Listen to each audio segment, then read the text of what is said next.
Donc aujourd'hui, je suis venu vous parler de Mars. Alors sous un angle qui finalement est celui où il est le plus facile et le plus difficile d'en parler. Et c'est l'angle de la vie. À savoir, on peut se poser la question de savoir si Mars est un monde habitable ou habité. Et donc, quand on s'intéresse à Mars, on se rend compte que c'est un objet qui appartient au moins autant aux scientifiques qu'au grand public. Il y a beaucoup de fantasmes autour de Mars, il y a beaucoup d'histoires, et puis il y a beaucoup de faits scientifiques.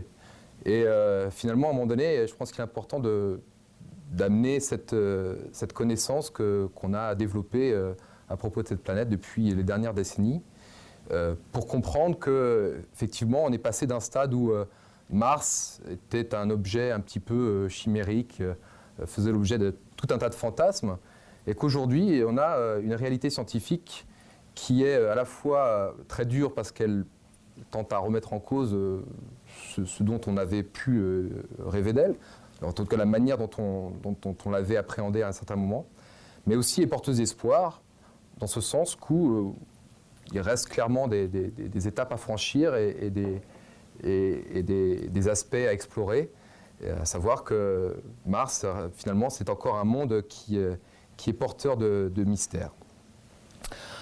Donc avant de me lancer dans la discussion, je voudrais d'abord revenir sur la notion d'habitabilité. Qu'est-ce qu'on entend par habitabilité ? L'habitabilité, si vous prenez une définition courante, c'est, pour un corps astronomique, comme les planètes, c'est la mesure de la capacité de ce corps à développer et accueillir la vie. Alors, quand on dit ça, on dit première chose, d'une part, l'habitabilité est complètement reliée à la notion de vie, et secondo, c'est une mesure. Donc ça veut dire que ce n'est pas une notion totalement binaire, ce n'est pas un monde est habitable ou il ne l'est pas. Un monde, il est plus ou moins habitable, il peut ne pas l'être, mais il n'est pas, tous les mondes habitables ne se ressemblent pas. Et en particulier, il faut que les conditions qu'ils offrent pour le développement de la vie soient suffisamment favorables pour que la vie puisse se développer à foison ou pas. L'exemple de la Terre étant bien entendu le meilleur des exemples. Alors sitôt qu'on a dit ça, on en vient tout de suite à parler d'eau liquide. Pourquoi ? Parce que le seul exemple qu'on a, nous, sur Terre, c'est de se dire que la vie, finalement, elle s'est développée parce qu'il y avait de l'eau liquide. Donc il y a une sorte d'équation un peu canonique, incontournable, quand on parle d'habitabilité, qui est que pour qu'un monde soit habitable, il aurait mieux qu'il y ait de l'eau liquide. Alors je ne sais pas si vous avez tous des notions de physique, mais en gros, on parle d'eau, on parle de liquide, on parle en fait de phase, simplement, liquide, vapeur et solide. Et il se trouve que quand on regarde où la planète Terre, notre planète, se trouve dans le diagramme des phases de l'eau, en fonction de la température et de la pression, on s'aperçoit qu'on est dans une zone assez favorable qui est capable d'accueillir non seulement du liquide, mais aussi de la vapeur, et de l'eau sous l'état vapeur et de l'eau sous l'état solide. Pour Vénus, problématique un petit peu différente, il fait très chaud, et en fait, il y a très peu d'eau, et finalement, on est toujours condamné à avoir de l'eau sous forme de vapeur. Enfin, sur Mars, celle qui nous intéresse, on est en dessous cette fois-ci, on est plutôt dans la partie où la pression est beaucoup plus faible, et donc l'eau va avoir plutôt tendance à se former sous forme de glace. Une autre manière d'appréhender ce problème, c'est de regarder comment la zone habitable, telle qu'on l'a définie dans notre système solaire, c'est-à-dire cette zone où on est susceptible de voir la vie se développer, donc on sait simplement par observation que la Terre fait partie de cette zone habitable, et bien que cette zone s'étend un petit peu au-delà probablement du rayon d'orbite de la Terre, que Mars et Vénus se trouvent à proximité. Alors ça, c'est la situation à l'instant T, mais rien ne dit qu'à un moment donné, dans l'histoire du système solaire, Mars et Vénus n'ont pas pu, à un moment donné, évoluer dans cette zone habitable. Alors, juste quelques mots simplement pour fixer les idées. Donc, vous le savez peut-être, Mars est la 4e planète du système solaire, après Mercure, Vénus et la Terre. Son rayon équatorial est à peu près 2 fois plus faible que celui de la Terre. Par contre, elle possède deux paramètres orbitaux qui sont très proches de ce que l'on connaît sur Terre. C'est la période de rotation, donc la durée du jour, simplement, qui est de 24 heures et un peu plus de 30 minutes, et l'inclinaison de son orbite. Donc Mars, comme la Terre, sont inclinés par rapport au plan de leur orbite d'un angle de 25 degrés, ce qui leur confère des saisons qui sont sensiblement équivalentes. Par contre, la durée de l'année martienne est de 686 jours, ce qui est quasiment 2 fois plus long que ce que l'on connaît sur Terre. Alors, il est important de préciser ce qui motivait jusqu'à aujourd'hui l'exploration de Mars. Et en fait, quand on se penche un peu sur le problème, on s'aperçoit qu'on a 3 grands thèmes que l'exploration de Mars a souhaité aborder au cours des décennies. Et ces 3 grands thèmes, que sont le climat, l'habitabilité et la présence de vie, sont bien entendu pas décorrélés les uns des autres, ils sont reliés l'un dans l'autre, mais font appel à des techniques d'observation un petit peu différentes. Donc ces 3 grands thèmes, en fait, sont reliés de la façon suivante. Pourquoi ? Parce que quand on s'intéresse au climat d'une planète et à son évolution climatique, on définit de fait quelles vont être les conditions d'habitabilité. Bien entendu, ça fait appel à ce que je vous ai présenté précédemment, à savoir la pression et la température à la surface d'une planète. C'est ce qui nous permet de savoir si on aura de l'eau, possiblement de l'eau liquide ou non. Et la pression et la température, c'est une façon de définir le climat sur une planète. Donc l'habitabilité, qui derrière nous dit si on a des raisons d'espérer de trouver de la vie sur ce corps ou pas. Donc pour Mars, c'est en attaquant à la fois ces 3 axes qu'on va être capable de donner un petit peu plus d'informations sur la possibilité que pourrait avoir Mars d'abriter de la vie, soit aujourd'hui, soit à un moment plus reculé dans son histoire. Et parce que Mars, comme je l'ai dit en introduction, appartient au moins autant aux scientifiques qu'au grand public, je crois qu'il est intéressant de s'intéresser à la manière dont le mythe martien a pris naissance, au sein de la population, parce que c'est bien d'un mythe dont on peut parler, et vous verrez à la fin que d'ailleurs ça prend tout son sens quand on voit l'évolution de ce mythe au cours des décennies. Donc commençons par les premiers qui les ont observés, c'est-à-dire les Grecs, qui ont pu voir cet astre rouge dans le ciel la nuit. Donc c'est un astre qui était assez facile à distinguer parmi les autres. Et cet astre rouge faisait bien entendu penser au sang, la guerre, et la guerre lui a donné ce nom de Arès, qui est devenu Mars dans la civilisation romaine. Alors, Mars a été par la suite observé, et notamment une fois que la lunette astronomique a été inventée et qu'on a pu observer de manière beaucoup plus précise les objets du système solaire et la voûte céleste, certains, comme Giovanni Schiaparelli, se sont penchés plus particulièrement sur l'objet martien. Schiaparelli, qui était un astronome italien, qui avait très bonne réputation au sein de sa communauté, qui avait fait déjà beaucoup de découvertes par ailleurs, et qui, tout d'un coup, pendant un certain temps, s'est mis à ausculter Mars pour essayer d'en dresser une carte reflétant ce qu'il observait, et donc la structure qui lui était offerte par ces moyens d'observation. Et ce que Schiaparelli a noté tout de suite, c'est la présence de ces structures rectilignes qui semblaient donner l'impression qu'il y avait des moyens d'irrigation entre les basses latitudes et les hautes latitudes.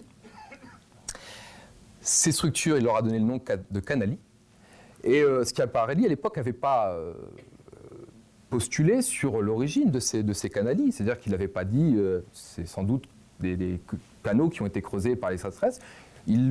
Simplement, il notait leur présence, pensant que ça pouvait être aussi bien construit de façon naturelle.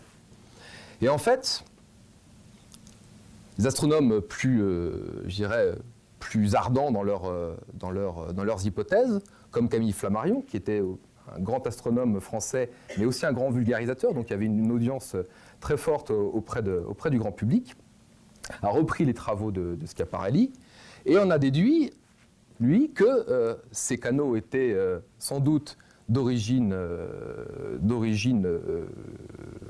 humaine, en tout cas extraterrestre, et que Mars paraissait habitable aussi bien et même mieux que la Terre, et qu'elle pouvait fort bien être habitée par une race très supérieure à la nôtre.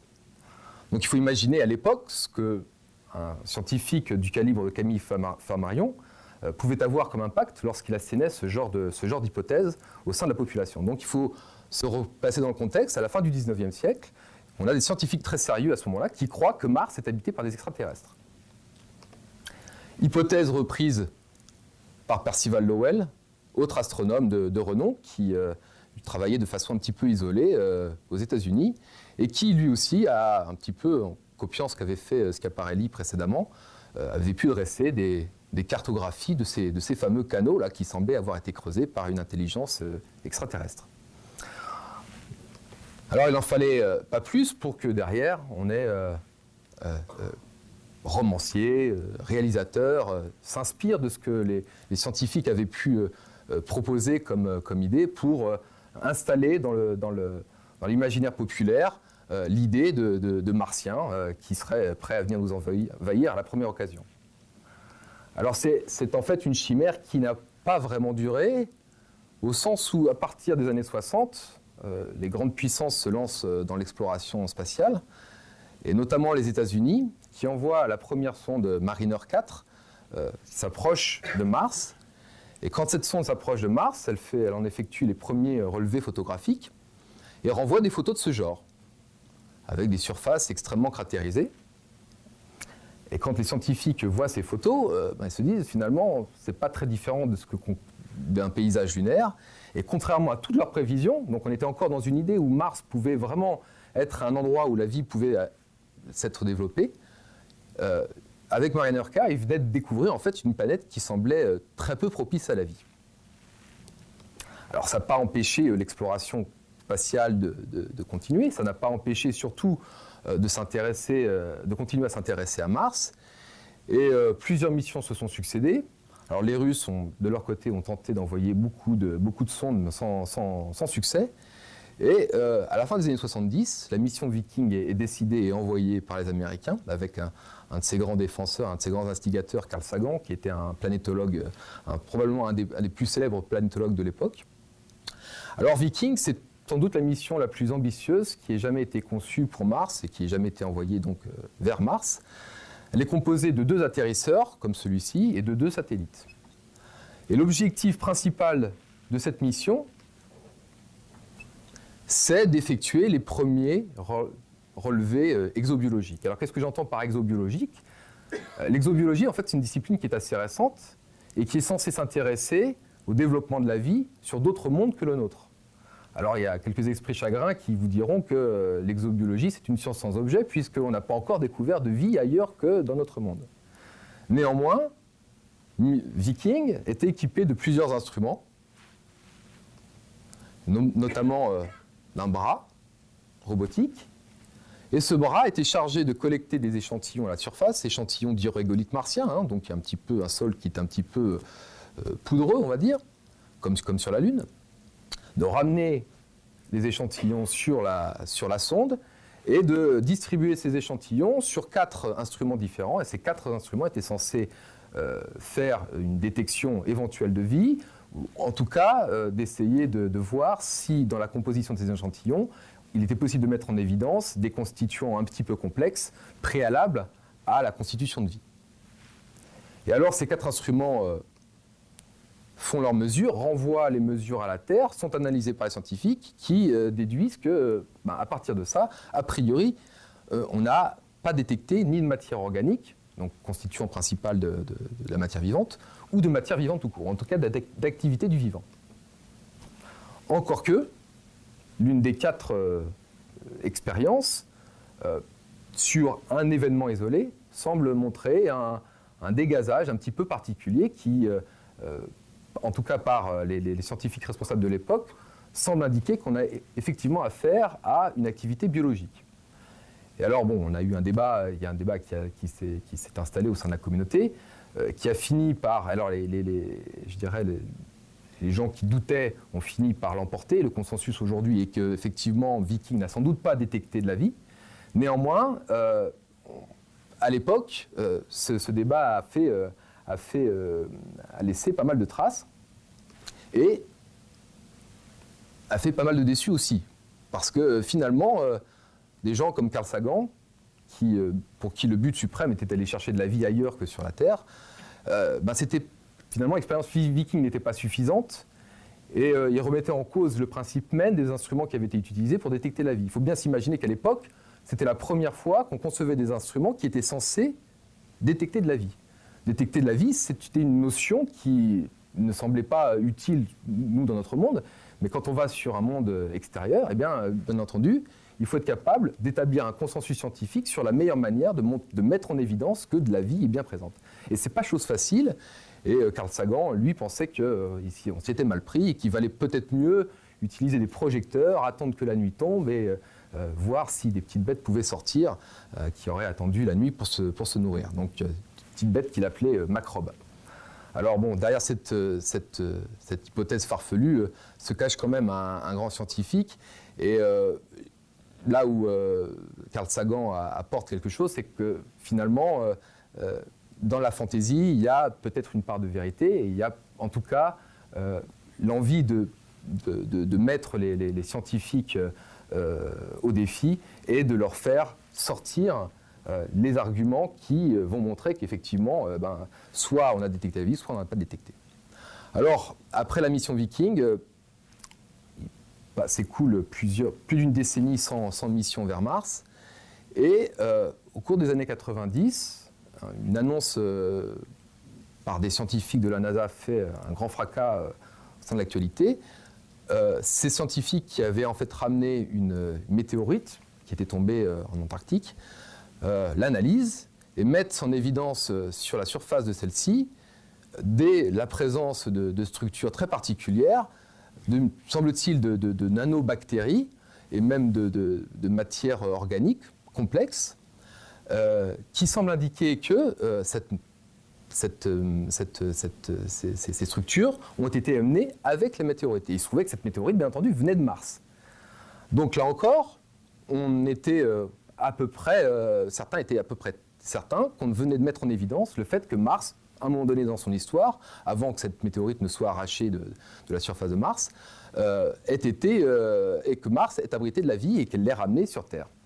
Et là aussi, finalement, après des analyses plus poussées, on s'est aperçu que maintenant, c'était probablement une contamination qui avait dû se faire localement dans l'Antarctique et que cette météorite ne comportait pas de traces réellement à son arrivée sur Terre, de traces de vie.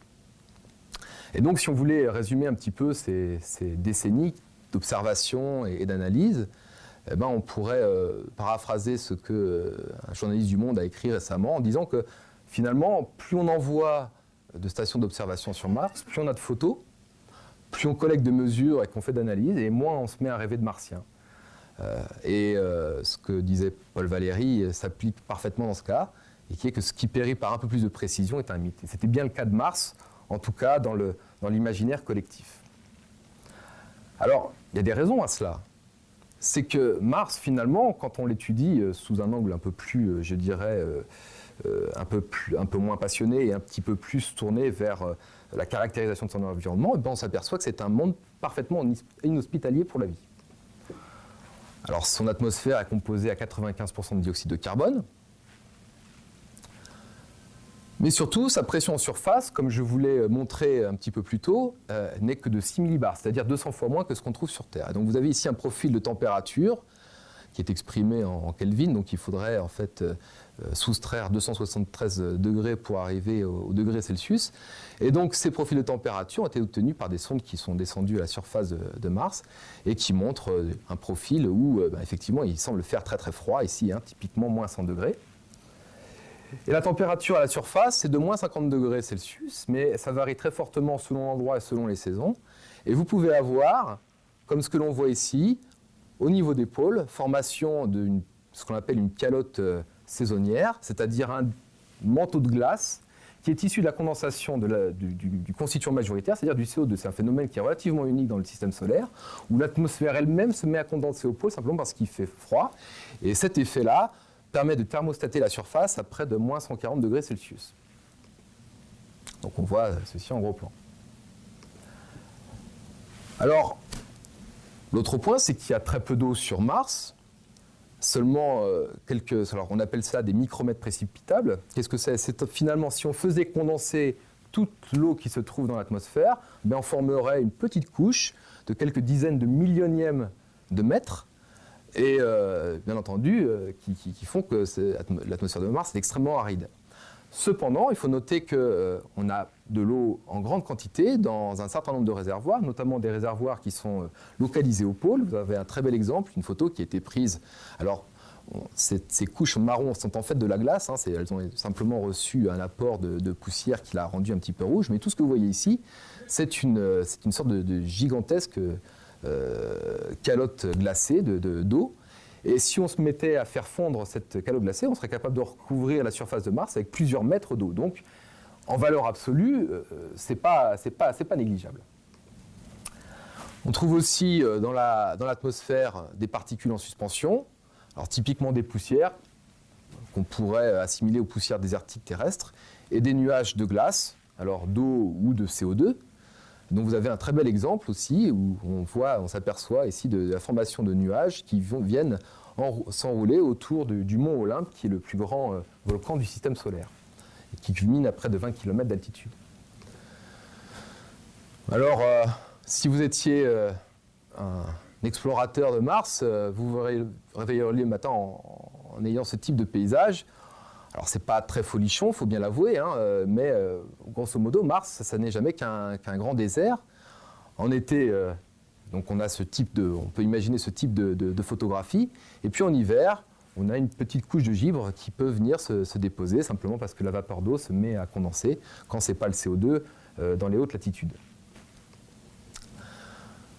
Alors si on fait une sorte de sommaire, et qu'on se mette à comparer Mars et la Terre sur le point de vue de savoir pourquoi l'un abrite de la vie et pas l'autre, on s'aperçoit d'une chose, alors très rapidement, d'une part, qu'on a de l'eau liquide sur la Terre, qu'on n'en a pas sur Mars, que la Terre possède une dynamo qui lui permet de créer un champ magnétique autour d'elle, la protégeant de toutes les particules solaires qui arrivent et qui sont très néfastes pour le développement de la vie, ce que n'a pas Mars, donc elle n'est pas capable de se protéger de ces particules solaires. On a l'ozone en abondance suffisante sur Terre pour permettre de stopper complètement le rayonnement ultraviolet, qui est un rayonnement extrêmement énergétique, et tout le monde a fait l'expérience des dégâts que pouvait éventuellement causer le rayonnement solaire, en particulier dans l'ultraviolet. Sur Mars, il y a de l'ozone, mais pas suffisamment pour empêcher l'UV d'arriver jusqu'à la surface. Conclusion, on a de la vie sur Terre, on le sait. A priori sur Mars, on n'a pas vraiment raison d'espérer ce qu'elle se développe. Alors ça serait prendre un peu un raccourci, parce qu'on sait aussi que la vie, elle est capable de s'adapter à des conditions extrêmement variables. Et en particulier, elle est capable de se développer dans des endroits où les conditions en température, en acidité sont extrêmement violentes, et où nous-mêmes, nous ne serions pas capables de subsister. Et vous avez ici l'exemple d'un geyser qui crache du soufre à tout va, et où on a trouvé des micro-organismes, des extrémophiles, hein, des tout petits micro-organismes, qui sont capables de subsister dans un tel environnement. Donc l'habitabilité, c'est non seulement la capacité d'un corps à fournir des conditions favorables, mais c'est aussi la capacité de la vie à s'adapter. Donc c'est une notion qui est toujours un petit peu difficile à définir au regard simplement des conditions offertes par la planète.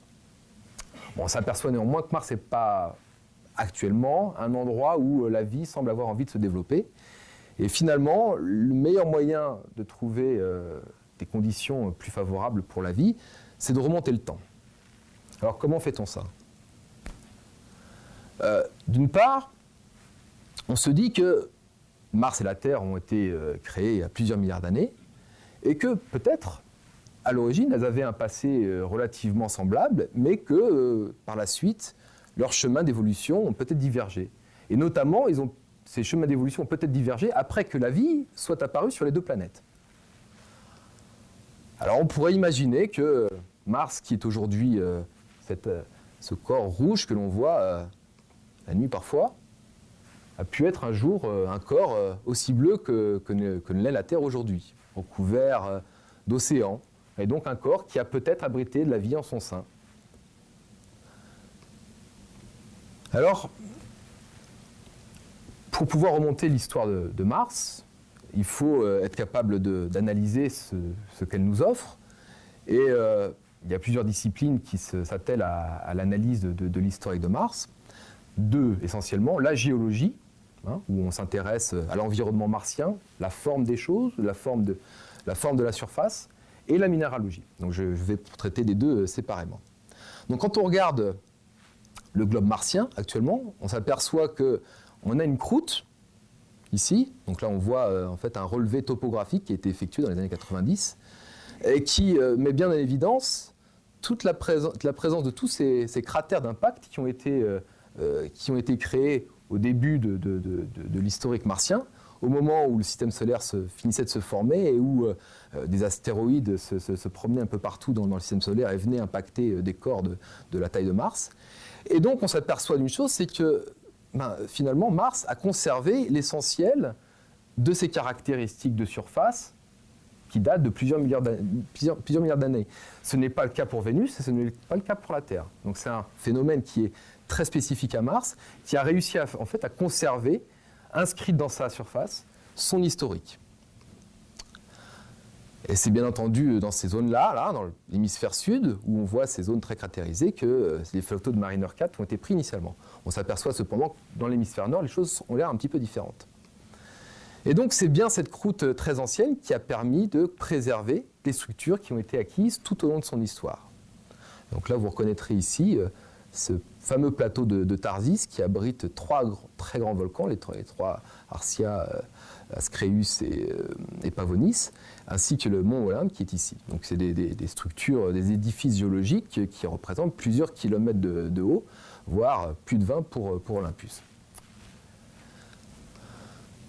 Et donc, finalement, Mars nous offre la possibilité de lire un petit peu son histoire. Elle nous donne une surface qui semble avoir préservé toutes ces structures, donc on a capacité de lire dans son historique. Et l'observation de ces terrains anciens suggère que l'eau liquide était stable à la surface de Mars, au moins épisodiquement. On a plusieurs indices qui montrent, des indices géologiques, qui montrent que Mars a eu de l'eau liquide à un moment donné dans son histoire. Alors on trouve par exemple des traces de lits de rivière. Et vous allez le voir sur cette photo, dans Varegovalis, ici, où on voit ces structures-là, ces dendrites-là, ces ramifications fluviales qui semblent se propager depuis un canal principal et que l'on trouve dans plusieurs endroits sur Mars. Et ça reste, bien entendu, quand on prend des photos sur Terre, par exemple dans les plaines du Yémen, ici, on retrouve exactement le même type de structures géologiques qui sont, elles, créées par de l'eau. C'est un écoulement fluvial qui a généré ce genre de structure.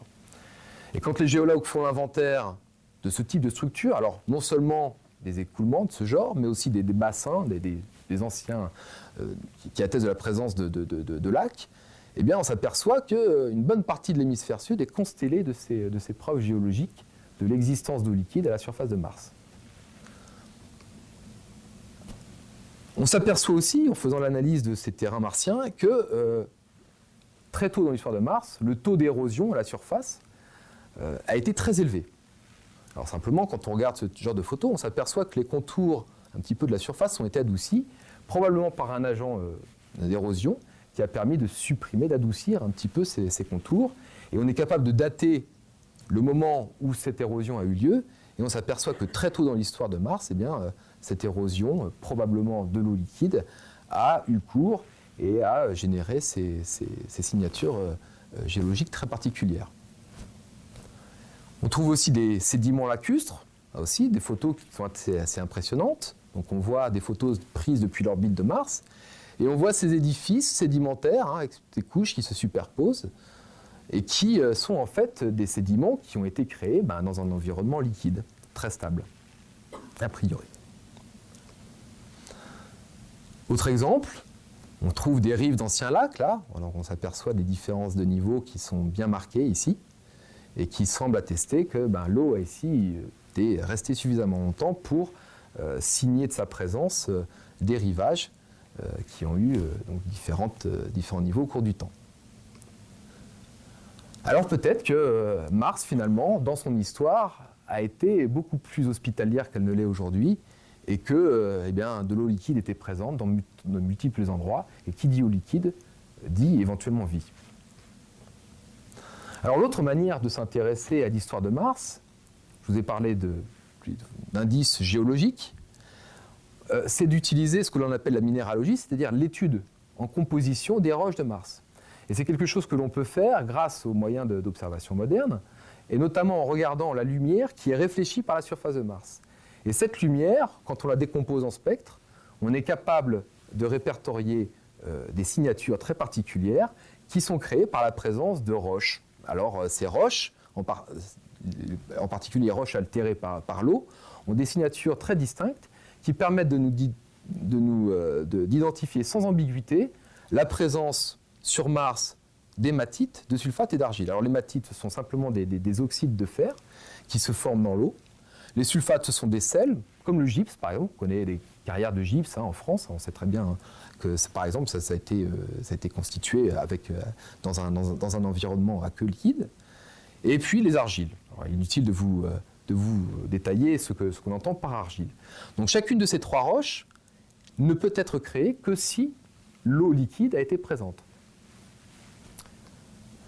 Et en fait, le meilleur moyen de vous présenter toutes ces observations, c'est encore de vous montrer ce petit film qui représente par animation ordinateur l'arrivée sur Mars de rovers qui ont été déposés en 2004 et qui ont fait des relevés en surface. Simplement pour insister sur le côté, en plus d'être scientifique, le côté amusant de nos disciplines, où on a des technologies qui est assez intéressantes à regarder.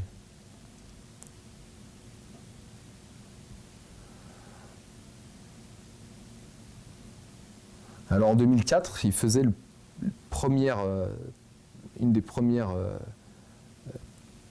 un des premiers atterrissages où des sortes d'airbags sont venus se gonfler pour amortir la chute. Et ça, c'est probablement ce qui s'est réellement passé, c'est-à-dire faire des sauts de plusieurs dizaines de mètres de haut. Il faut s'imaginer qu'on a quelque chose à l'intérieur qui est censé faire des mesures après, qui est censé se promener sur... Alors, inutile de dire qu'on ne mettra pas des astronautes là-dedans.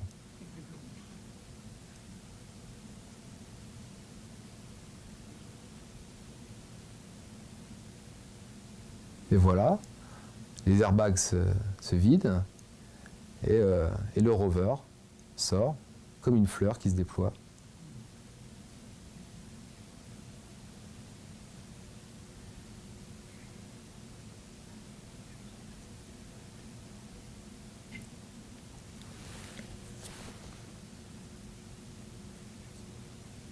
Prêt à faire ses premiers relevés. Et voilà.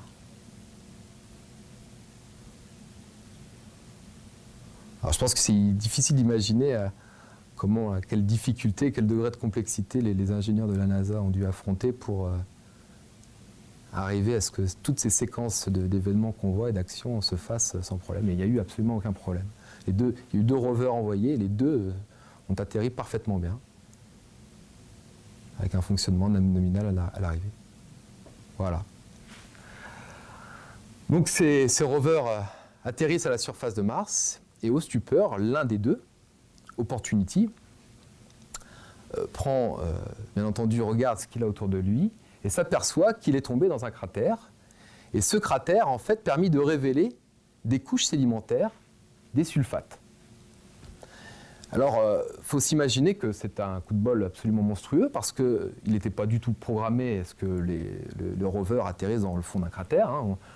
Il y a une enveloppe d'incertitude pour l'atterrissage d'un rover, de n'importe quoi, de ce qu'on voudrait faire atterrir sur Mars, qui est de plus de 50 à 100 km². Et donc, la chance pour qu'on tombe sur un cratère comme ça sont assez faibles, surtout dans cette zone-là. Et la chance pour qu'on tombe en plus sur un cratère qui a permis de révéler des sulfates est encore plus faible. Alors néanmoins, ce rover permet de voir ces sulfates, ces couches sédimentaires, et qui donc clairement montrent que de l'eau liquide a été présente à cet endroit. Alors non seulement on voit ces couches sédimentaires, mais on voit aussi ces petites billes de fer là, qui sont assez sombres, qu'on a appelées myrtilles depuis, qui sont en fait de l'hématite, des petites concrétions d'oxyde, qui elles aussi ont été créées à un moment donné où il y avait de l'eau liquide. Alors vu depuis l'orbite, parce qu'au même moment, on avait un satellite européen qui tournait autour de Mars et qui était capable de faire des relevés minéralogiques, donc de regarder les spectres de lumière, avec ce qu'on appelle des imageurs, hein, des caméras qui sont capables de sortir des images, on s'est aperçu que des sulfates, on en trouvait dans certains endroits, et que ces sulfates formaient des couches sédimentaires extrêmement imposantes, comme ici, une image assez superbe d'une caméra allemande de HRAC, et que grâce à l'instrument Oméga, un instrument français, on était capable d'identifier ces couches sédimentaires comme étant composées de sulfates. Et ces sulfates ont tendance à se concentrer dans la région de Valles Marineris, qui est en fait un réseau de grands canyons qui sans doute a dû se former au moment où le plateau de Tharsis s'est soulevé ici, et où derrière, des sulfates sont venus se déposer parce que de l'eau liquide y avait été présente.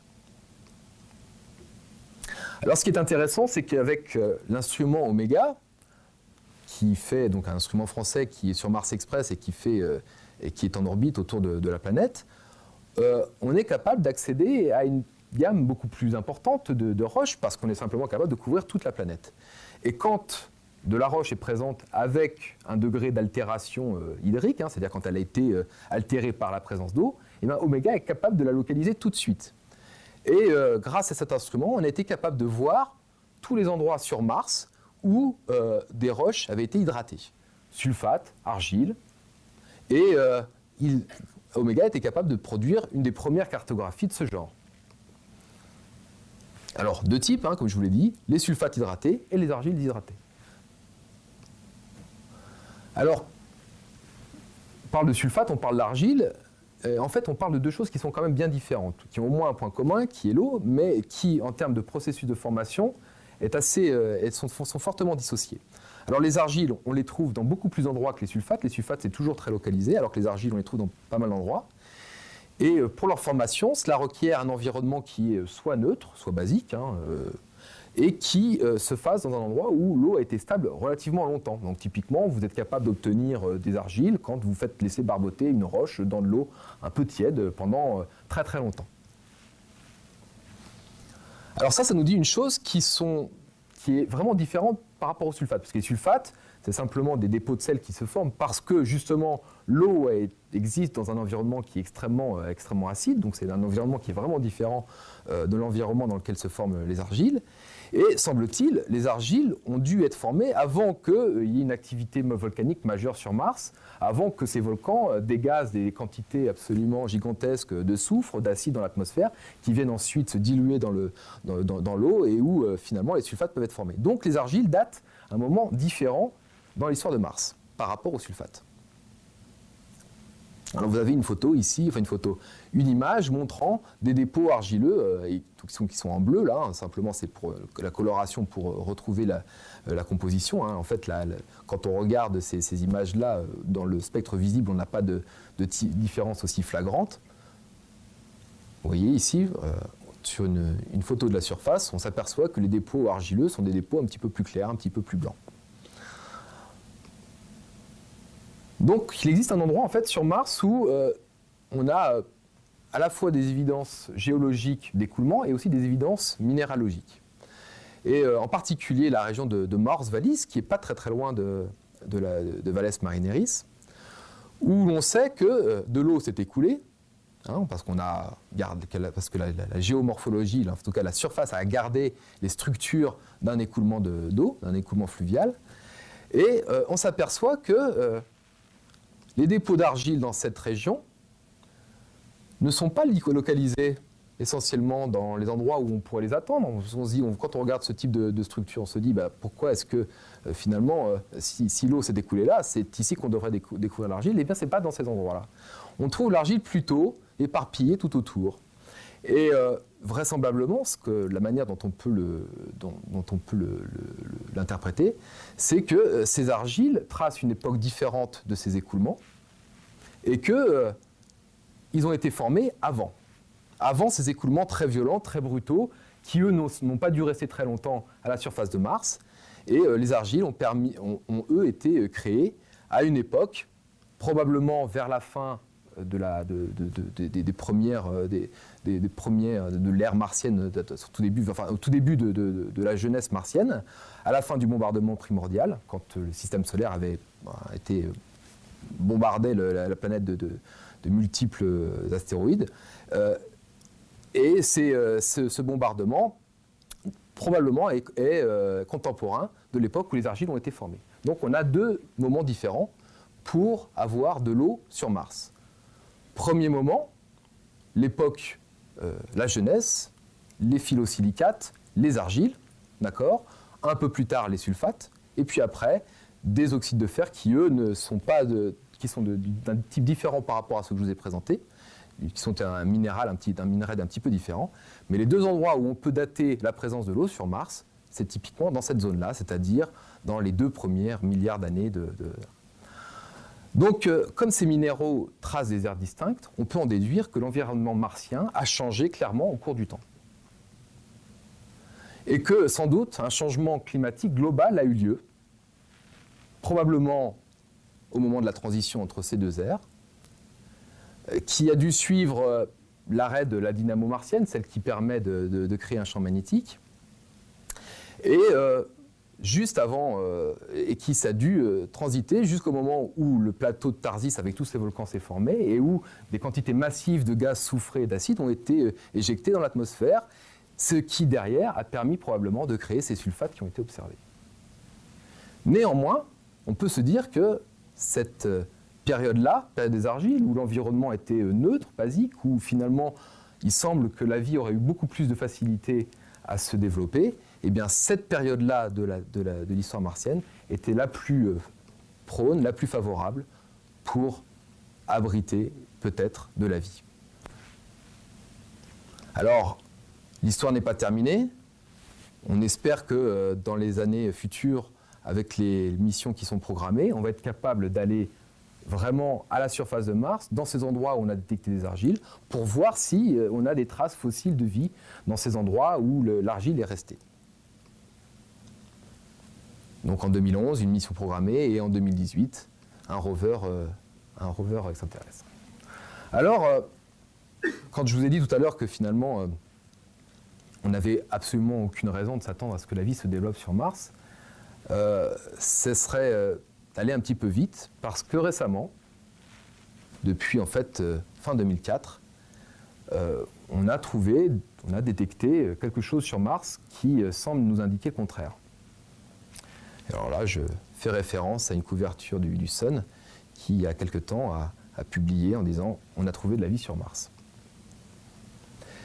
Et cette découverte, en fait, fait suite à la détection de méthane dans l'atmosphère. Alors, le méthane a été découvert par plusieurs équipes scientifiques, et je vais y revenir, très récemment. Et pourquoi est-ce que le méthane est si intéressant ? Eh bien parce que, en fait, les formes d'organismes les plus primitives, les plus anciennes, sont productrices de méthane. Donc on sait que sur Terre, typiquement, 90% du méthane qui se trouve dans l'atmosphère est issu de la biomasse. C'est-à-dire, alors, exemple typique, les rejets gazeux des vaches, les rizières, etc. Donc c'est associé à la vie, 90% sur Terre. Et donc sur Mars, on en découvre. Alors dans des quantités qui sont infiniment plus faibles que sur Terre, mais on en découvre quand même.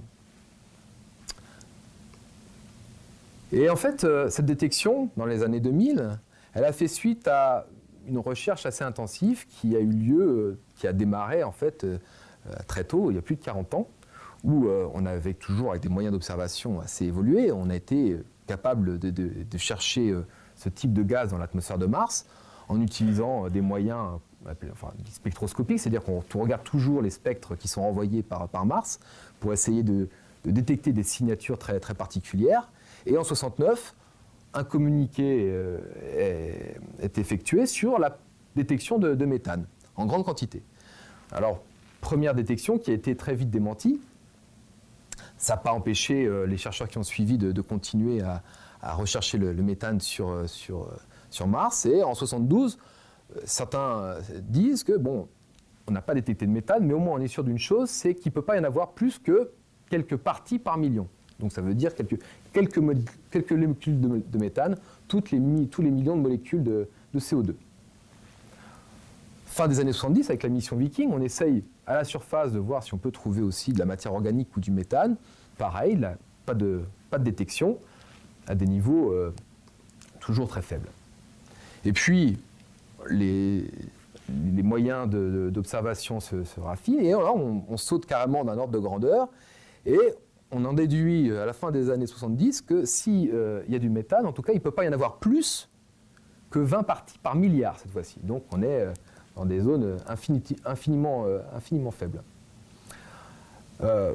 Les chercheurs continuent leur quête désespérée du méthane jusqu'à la fin des années 90, où pareil, on raffine ces seuils de sensibilité, mais sans en avoir jamais détecté. Et puis en 2004, un premier communiqué est réalisé par un chercheur russe exilé aux États-Unis qui dit qu'il a été capable de détecter du méthane. Alors, lui, il était capable de le faire dans des zones où les instruments précédemment n'avaient jamais été capables d'aller l'explorer. Donc, d'aller chercher du méthane à un seuil de 10 parties par milliard. Donc, seuil très très faible.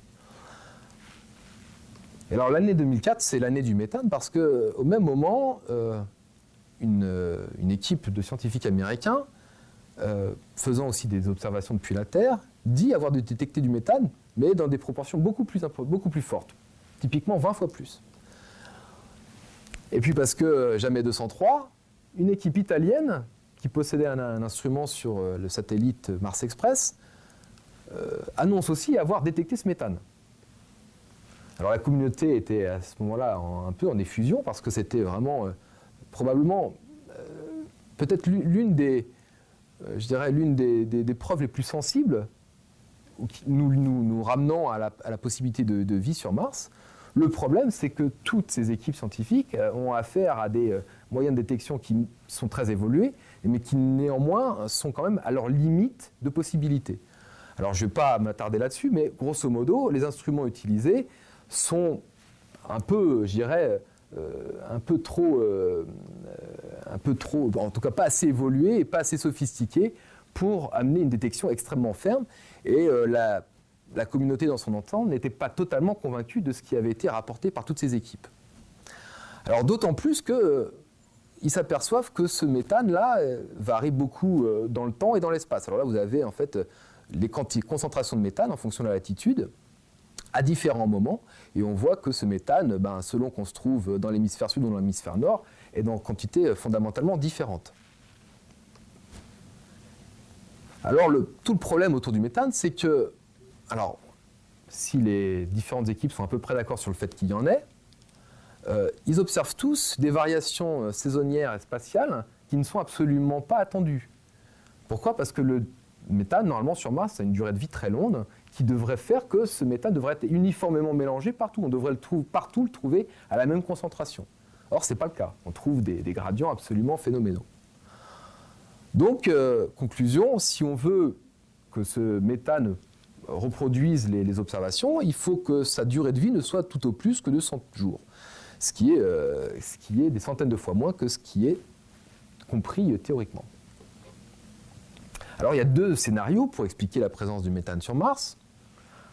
Un premier scénario, qui est un petit peu moins sexy mais qui mérite quand même d'être mentionné, c'est la possibilité d'une source géophysique, c'est-à-dire que la présence de méthane ne serait pas due à une activité biologique, mais simplement à une activité de la planète.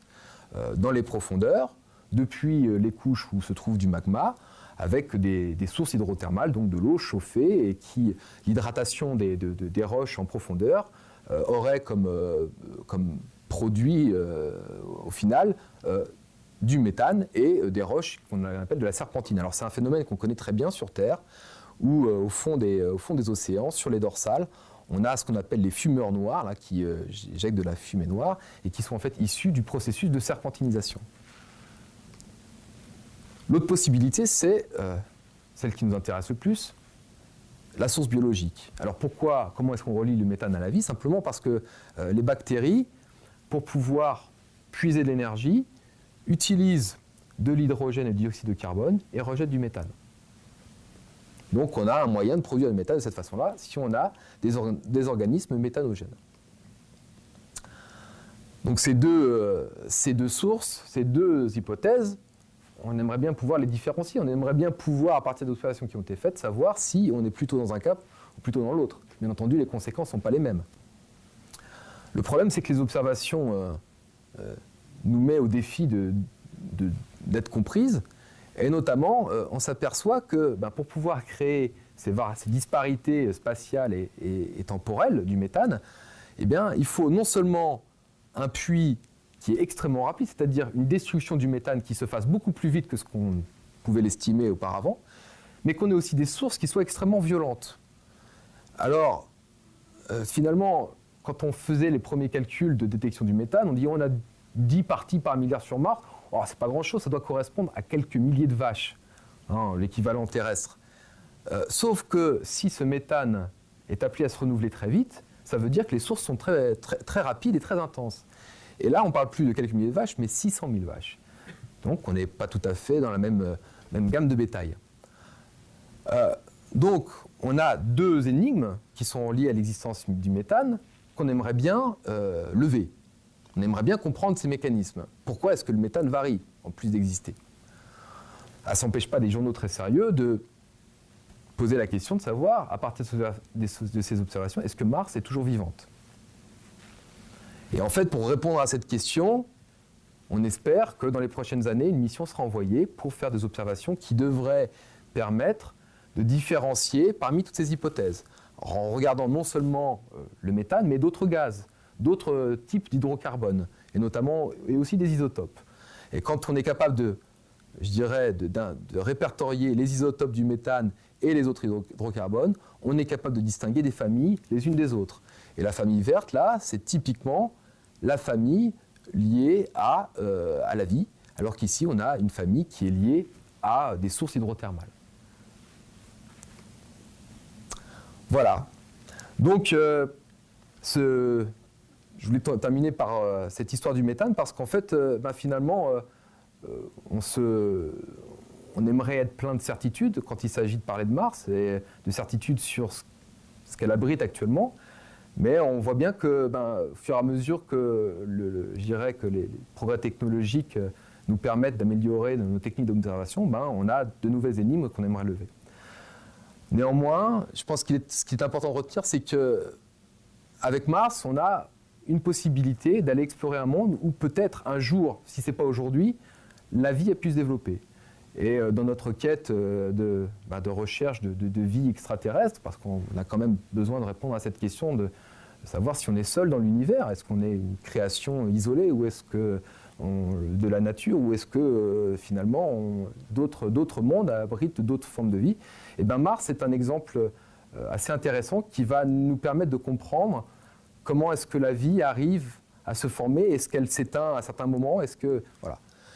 Et je dirais qu'on a d'autant plus de raisons d'étudier Mars que finalement, il paraît difficile d'imaginer que même dans un futur éloigné, on soit capable d'aller visiter ces fameux mondes extrasolaires, ces exoplanètes, où on aura peut-être de la vie qui sera développée, mais pour pouvoir aller effectuer des mesures sur place et le constater par soi-même, il faudra sans doute que l'humanité ait fait des progrès absolument gigantesques.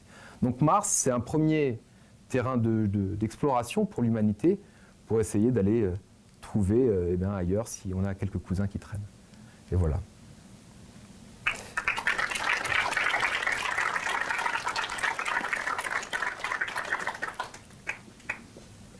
Voilà, merci Franck. Je vais laisser le public poser les questions. Je pense qu'il doit y en avoir, j'espère. J'ai commencé à poser la première question. Alors, je crois qu'il y a quelqu'un qui... J'ai vu une main timide se lever. Une main, comme ça. C'est la dame, voilà. Ah ouais, d'accord.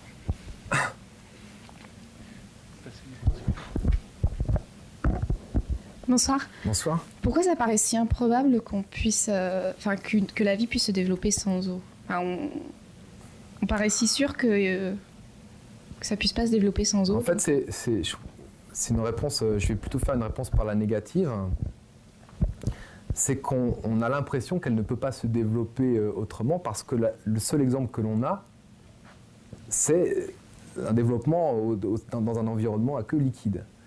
Et alors on comprend un petit peu les phénomènes qui sous-tendent le fait que, par exemple, pour que je dirais, les molécules s'ordonnent de manière à peu près correcte et puissent après donner des molécules organiques, après des acides aminés, etc., on comprend que le milieu liquide favorise cette chaîne de processus-là.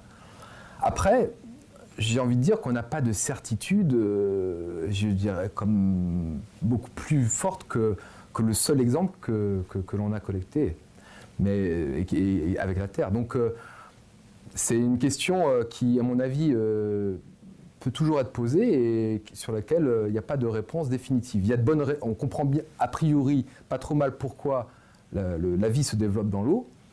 Maintenant, dans un autre milieu, je pense que les scientifiques, à mon avis, sont assez prudents pour répondre à cette question-là. D'autres questions ?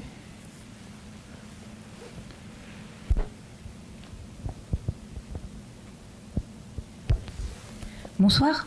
Bonsoir. Alors moi en fait j'aurais une question à vous poser, ça concerne, j'ai vu des documentaires parlant à essayer de créer une atmosphère sur Mars. Parce qu'il paraît vraiment que ce serait envisageable et déjà envisagé. Vous en avez entendu parler et qu'est-ce que vous en pensez ?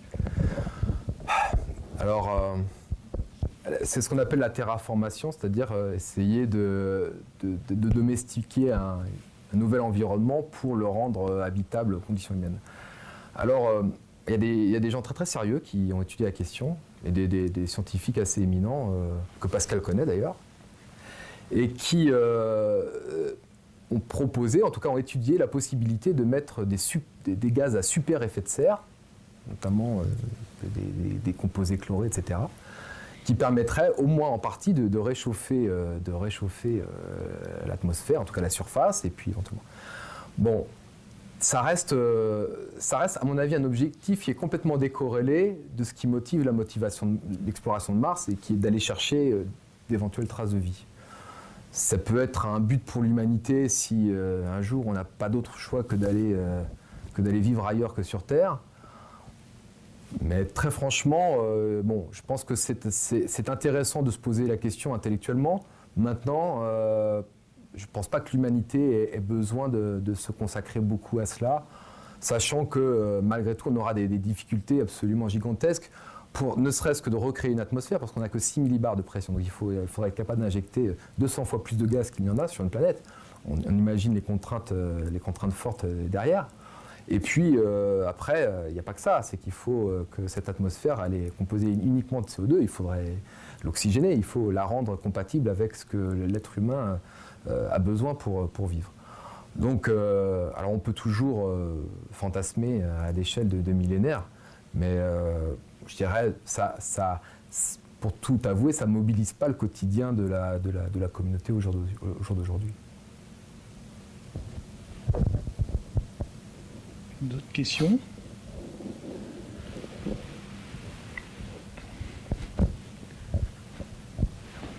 Alors, j'avais une question, je connais un peu la réponse d'ailleurs. Tu avais une fausse question, c'est ça ? C'est une fausse question, mais quand même. En fait, la vie est apparue en 100 ou 200 millions d'années sur Terre, on le sait. Et alors, on sait aussi que ça a été entre 4,5 millions d'années et 4,5 milliards d'années, 4 milliards d'années et 3,8 milliards d'années. Et en fait, sur Mars, est-ce qu'on sait à quelle époque Mars a pu accueillir la vie ? Parce que ça a été sans doute un peu plus tôt que pour la Terre, puisqu'elle était plus loin, donc elle s'est refroidie plus vite. Et en fait, quelles sont les chances que la Terre ait pu être contaminée par Mars pour voir apparaître de la vie ? Parce je vais commencer par répondre à la deuxième question en disant j'en ai absolument aucune idée. Oui. Les chances de contamination, je pense que c'est... on peut peut-être mener des... Oui, je sais qu'il y a des gens qui... Il y a un flux de météorites martiennes en permanence. Oui, c'est vrai. Il y a un flux de météorites martiens, mais enfin, il faut quand même que tu arrives des objets suffisamment gros pour pouvoir percer l'atmosphère et être préservé jusqu'à l'arrivée. Donc, Là-dessus, j'ai pas d'avis particulier. Par contre, sur l'époque à laquelle la vie a pu émerger sur Mars, je voulais un petit peu situer tout à l'heure. Combien de temps l'eau a existé aussi? Alors ça, ce sont des questions qui restent en suspens. On peut, à mon avis, parler en ordre de grandeur de plusieurs millions d'années, probablement. Quoique, pour les phyllosilicates, alors, il faut un environnement stable. Donc plus l'eau reste longtemps, plus on a de chances de former des argiles. Donc ça, on sait qu'au tout début de l'histoire de Mars, si les argiles se sont formées à ce moment-là, c'est que l'eau a été stable pendant très longtemps. Et très longtemps, ça peut être peut-être des dizaines ou des centaines de millions d'années. Les sulfates, eux, a priori, sont plutôt, en tout cas les oxydes de fer, aiment bien l'eau, mais pas trop longtemps. C'est-à-dire que typiquement, les oxydes de fer, si on les laisse trop longtemps dans l'eau, ils finissent par se dissoudre. Et comme on trouve de l'hématite, oxyde de fer, là où on trouve des sulfates aussi, on a dû probablement avoir des écoulements sporadiques, violents, parce qu'on peut imaginer finalement quoi? Que pour pouvoir générer des argiles, il faut un environnement climatique global qui soit favorable. Pour générer des sulfates, on peut avoir des phénomènes très localisés qui ne font pas forcément appel à des conditions climatiques globales favorables et qui permettent de créer localement de l'eau pour un petit peu, quelques temps, centaines, milliers d'années. Et donc, je pense qu'on parle de ce genre d'ordre de grandeur. Et si la vie a pu émerger, alors à mon avis, alors je sais que certains ont tendance à écarter rapidement l'époque où les sulfates sont formés. Moi, je ne suis pas tout à fait sûr qu'il faille être aussi catégorique sur la question. Il est vrai que l'époque où les argiles sont formées, c'est-à-dire tout au début de l'histoire de Mars, donc typiquement à l'époque que tu parles, où finalement la Terre, elle, a vu la vie émerger, eh ben, peut-être que Mars, elle aussi, a vu la vie émerger. Peut-être au même moment. Pour des raisons sensiblement équivalentes, à savoir qu'on avait de l'eau liquide et qu'il y avait tout ce qu'il faut en termes de conditions pour que la vie puisse se développer. D'accord. Les mêmes causes produisant les mêmes effets. Les mêmes causes produisant les mêmes effets. D'autres questions? Osez. Voilà. Allez-y, madame. La dame. Il y a plusieurs années de ça, j'ai lu sur un livre que certaines planètes, peut-être là, auraient une vie à l'intérieur des planètes. Que la vie pourrait être à l'intérieur des planètes. Et il y a quelques années aussi, je suis tombée sur un livre à la bibliothèque Carnegie où le titre du livre m'avait choqué, La Terre creuse. Et ce livre racontait deux personnes, un aviateur américain qui s'était perdu dans le nord, et il avait l'impression de descendre, et il a vu de la végétation et des animaux assez gros, et il est obligé de revenir sur ses traces parce qu'il n'avait plus assez de carburant. Et un autre exemple, c'était des pêcheurs, le fils et le père, qui eux aussi se sont perdus. Ils ont eu l'impression de descendre et ils ne savaient pas où, ils étaient perdus. Et ils sont atterris à un endroit habité, à l'intérieur de la terre. Ils ont vécu là plusieurs années. Le père est décédé et le fils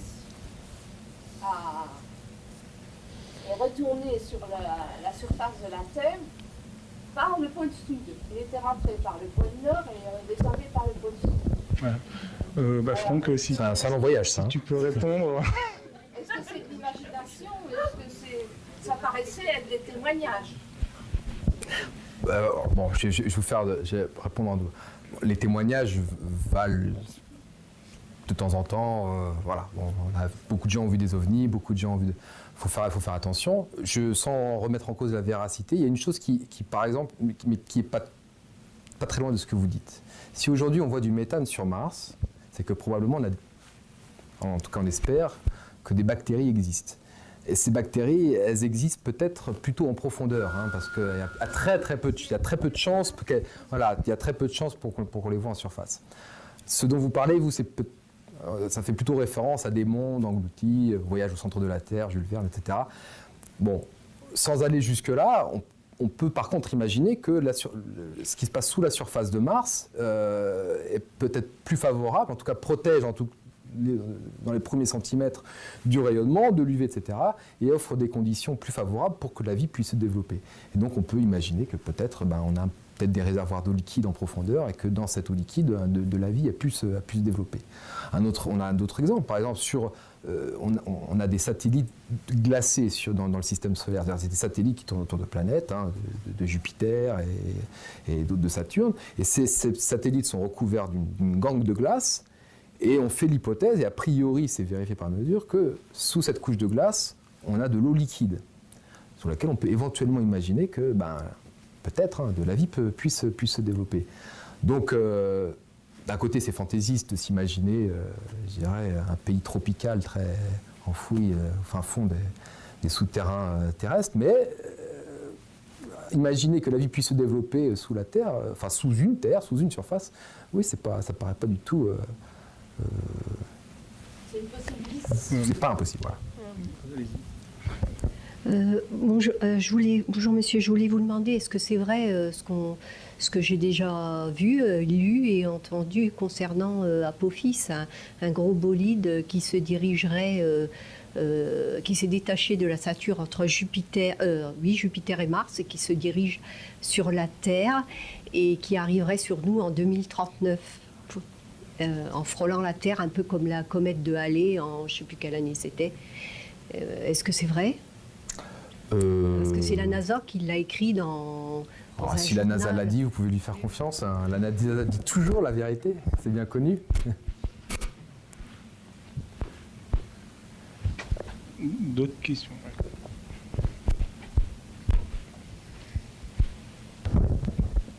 À propos du changement climatique global qu'a subi Mars, est-ce qu'il y a des hypothèses? J'avais entendu parler d'un basculement éventuel de l'axe de Mars. Alors ça c'est intéressant parce qu'en fait c'est le basculement de l'axe de Mars, on le caractérise très bien, notamment dans les derniers millions d'années qui se sont écoulés, notamment dans les 10 derniers millions d'années. Et on sait que cet axe de Mars a subi des fluctuations extrêmement fortes, extrêmement violentes. Rien à voir avec ce qu'on a connu sur Terre. Hein. Si la Terre avait connu ça, on aurait peut-être disparu à cause de ça. Hein. Donc ça, ce sont des changements climatiques réels qui ont sans doute existé et dont on a gardé les traces. Le changement climatique dont je parle ici n'est pas issu de probablement, enfin en tout cas semble pas lié avec des problèmes d'orbite de Mars, mais plutôt à un environnement qui change. Composition de l'atmosphère qui change, des gaz à effet de serre qui se retrouvent émis ou simplement on a des volcans qui se soulèvent et qui injectent des quantités de gaz absolument gigantesques et qui changent la composition de l'atmosphère, l'effet qu'ils ont sur le climat et donc voilà, c'est plutôt de ça dont on parle ici et ça se fait probablement sur des échelles de temps qui sont plus longues que celles sur lesquelles les paramètres orbitaux, dont l'inclinaison de l'axe, évolue sur Mars. Mais il est vrai que dans une période assez récente, géologiquement parlant, c'est-à-dire il y a quelques millions d'années, Mars était quasiment, presque à l'horizontale sur son axe, et que du coup, ça générait ça faisait fondre les réservoirs de glace tels que l'on observe, et ça mettait des quantités d'eau dans l'atmosphère absolument, je dirais, gigantesques à l'échelle de Mars d'aujourd'hui, c'est-à-dire cette fois on n'est plus en millionième de mètre de précipitation, mais probablement en millimètres, voire en centimètres, comme sur Terre. Et que là aussi, l'environnement martien a dû être assez... il l'a été, puisqu'on le voit encore, a été profondément marqué par ces épisodes-là. D'autres questions?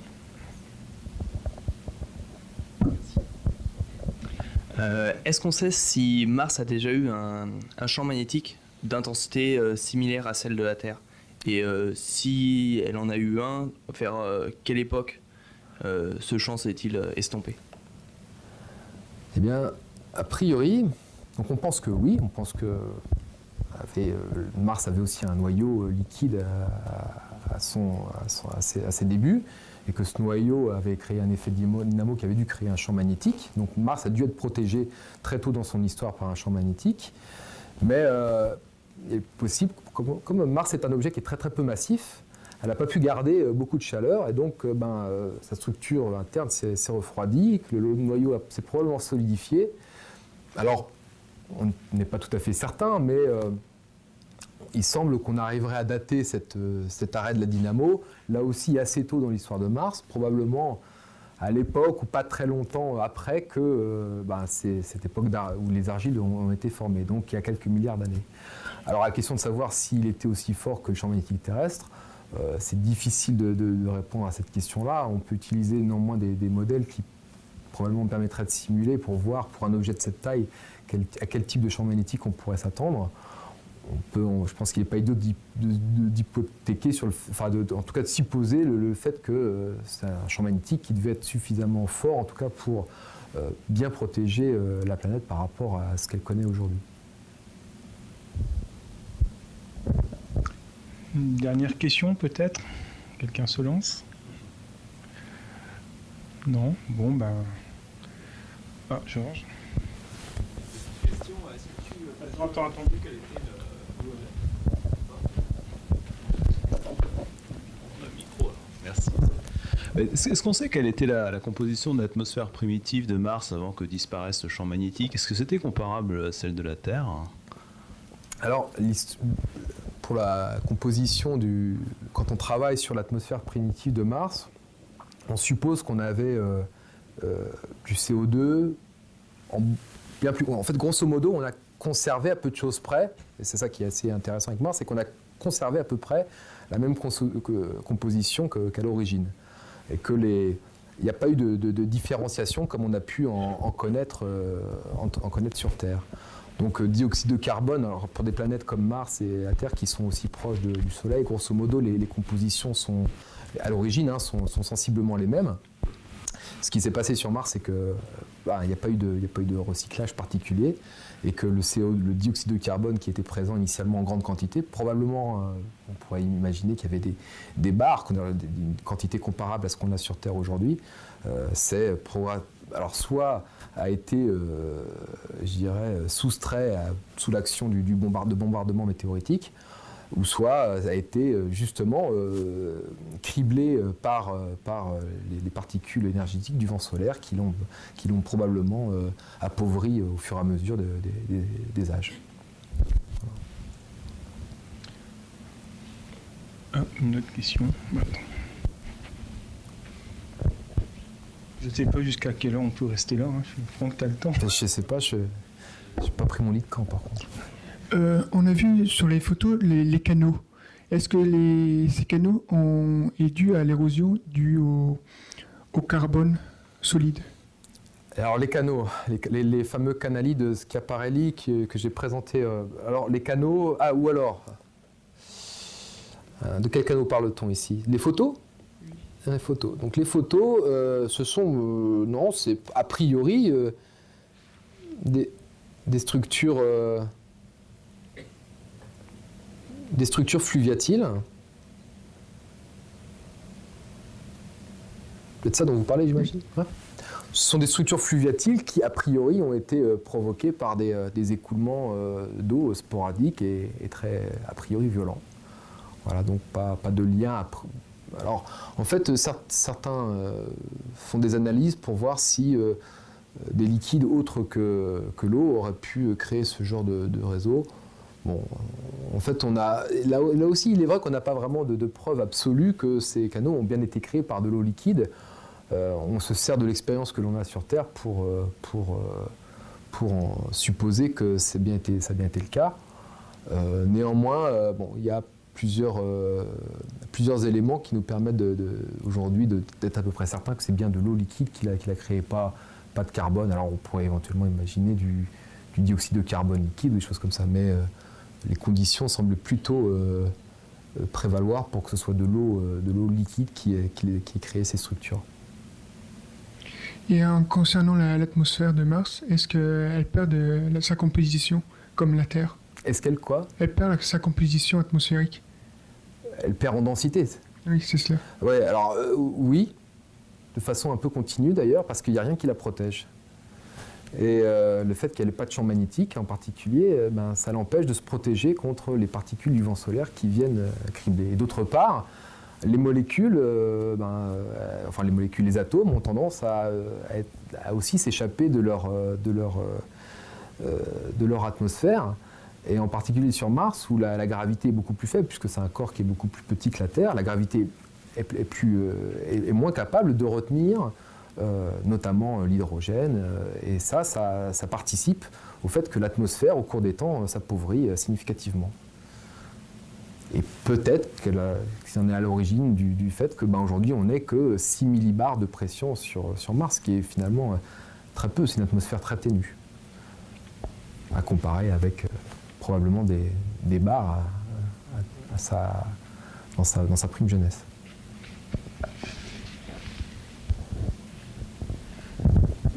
Bon, je vais te remercier encore, Franck.